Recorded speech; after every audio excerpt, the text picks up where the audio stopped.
All right, so we're out here today, Reveille Peak Range, and we're going to be doing some shooting with what would be considered a very budget shotgun. This is the Citadel Bosshog.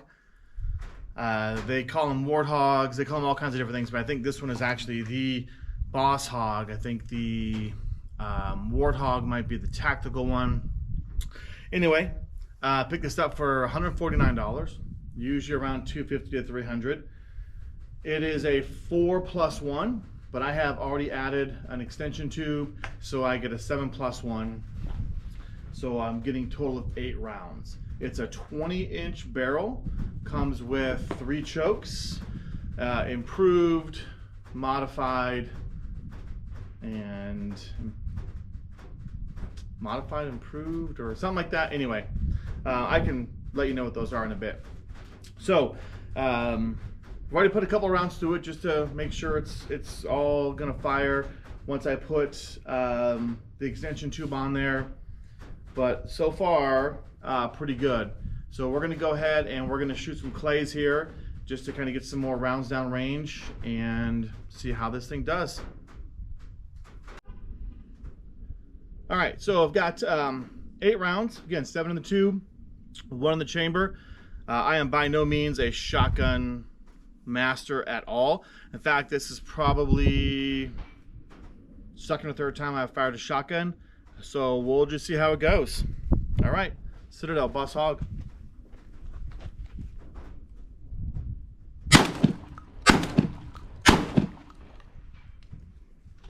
All right. There you go. First issue. Now, I think the issue I'm having here is the spring inside this new tube I put on. So I'm gonna have to make some adjustments on that. So we're gonna go ahead and fix this. We'll get this round in there and we'll see how it goes. If I can get this round down.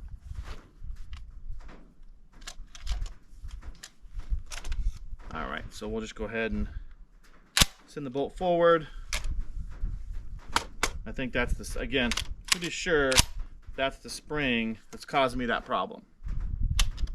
Yep, see, my feet, my rounds are not feeding down into the tube. And I think, again, that is because my spring, you can hear my rounds moving. That means my follower is stuck in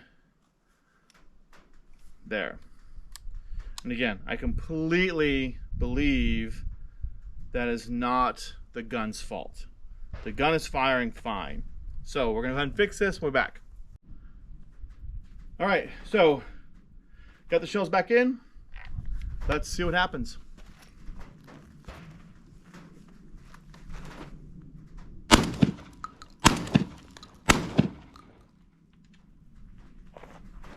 Did it again. That's why I completely believe it's this tube with the spring. It's getting caught up for some reason. So again, gonna fix it, try it again. All right, let's see if I can get this last target over here.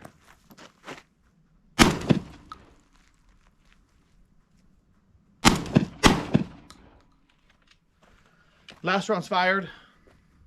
Again, I think it's the way the spring, it's catching for some reason. It could be the follower, it could be the spring. Again, I think that's why it's doing it. If I aim the gun down, the spring is having to fight back. So let's go ahead and put some rounds in it, and then we're gonna fire just straight ahead and see if that does it. All right, so we're reloaded back up with 8 rounds. Or 8 shells, and I'm using 2 3/4 inch shells, 8 shot. So we're gonna go ahead and run these 8 rounds through here, and let's see what happens. All right, here we go. Uh-huh.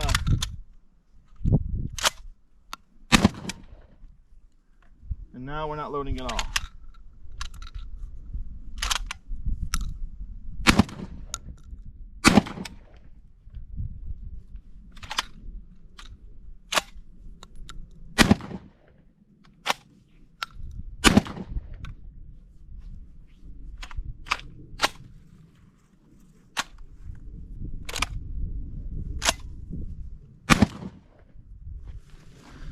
So it does say to use 1,300 feet per second shells. These are 1,200 feet per second. And so, as you can see, those are not the first rounds. Actually, these are Federal. The first set I was shooting was Federal, and none of them failed to eject. So, we're gonna keep pushing rounds through this to see what happens. Again, these are the first rounds through this. So once we get, you know, a fair number of rounds through this, then I'll call it the shells and we'll see what happens.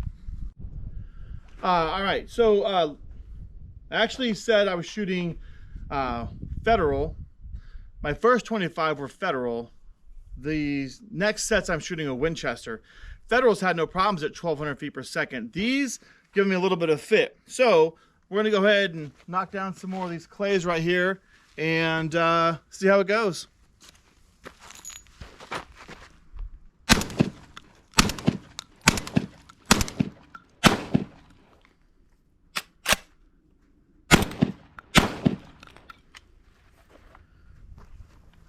All right, so one more failure to feed or eject. Again, I'm really chalking that up to the ammo and this spring. Again, I made this spring and tube modification before I ever fired the gun, so probably not a smart idea, but you know, it is giving me some fits. But again, you know, they recommend 1,300 feet per second at minimum. I'm shooting 1,200. The Federals, not a problem. The Winchester's giving me a bit of a fit. So let's load it up and we'll get some more. All right, here we go. Let's do another round through and see what happens.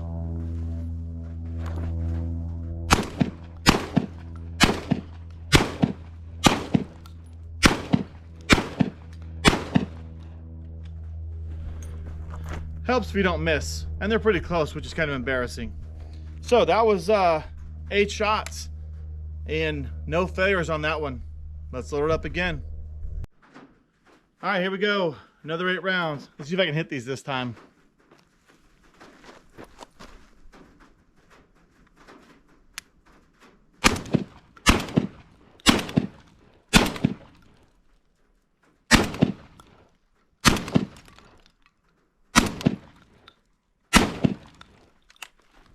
There we go.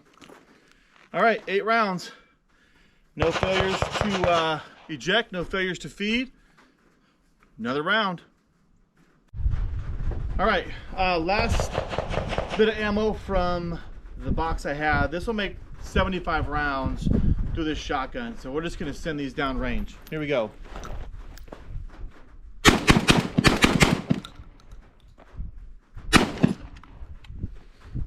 There we go. The last one was just me not pulling the trigger. All right, let's do some more. We're gonna fire a total of 100 rounds through this today. And we'll see. All right, so my last 8 shells right here. So let's see if it fires them without a problem, and then we'll get back with my thoughts.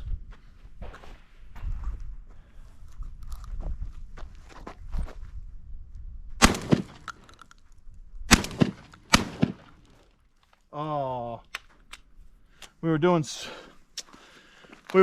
good, and then I get this round right here that doesn't want to play.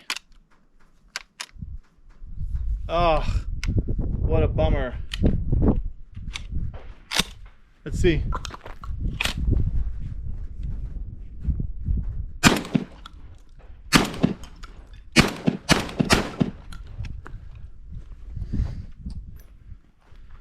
All right, there you go. Citadel Bosshog 20-inch shotgun, gas driven. Am I unhappy with it? No. Again, I think some of the problems I'm having is going to be this magazine tube that I put on the spring. As far as firing, everything fired. As far as ejecting, again, I'm using the Western Winchester 12 gauge, 2¾ inch, 1/8 ounce, 8 shot, 1200 feet per second velocity. Once I started getting through there, nothing failed to eject after that. So, do I think my problem is this spring and this tube? Absolutely. Because I would run, you know, before I came back to the camera, I put another 24 rounds through it almost, I think, and then did this last set. So, I'm not going to count it out. This shotgun's not going to be for hunting. It's really just a backup 3-gun shotgun for me, because I shoot a Stoeger M3k, which we'll go ahead and put some rounds through right here for you and show you that. But again, I'm not unhappy with it. You know, it's a 3-inch chamber, shoots slugs, magnums. You know, I've seen other videos where people are like, oh my god, the magnums destroyed it. Well, I don't plan on shooting any magnums through this. And I think once I get more rounds through it and I work the spring a little bit, which I think is the problem in the follower, getting rounds to get into the lifter, I think is going to be a problem. So, you know, 100 rounds, everything is still super tight. Nothing is loose on it. So, again, overall, not unhappy with it. I think with some more rounds, some tweaking on this spring, I'm going to have a really good gun here. So, I'm going to go ahead and break out my Stoeger and show you the difference between a $150 shotgun and a $700 shotgun. All right, here is my Stoeger M3k Freedom Series. It is a 24-inch barrel. It is a 10+1. It is an inertia-driven shotgun, and it comes from the factory like this, set up with an open-up loading port, oversized release, oversized charging handle, comes with a magazine tube if you get the M3k. So let's go ahead and put some rounds through this one, and we'll see how we do.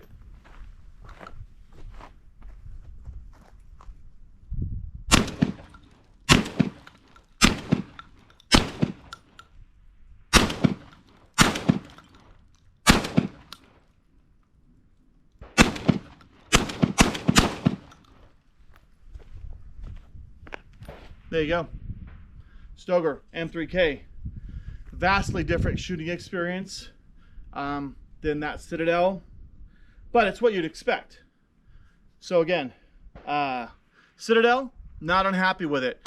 I think once I tweak the spring and the follow in there, maybe get some more rounds through it, maybe jump up to some 1300 feet per second, I've got no problem with that shotgun at all. All right. Thank you so much for watching. GoPro, stop recording.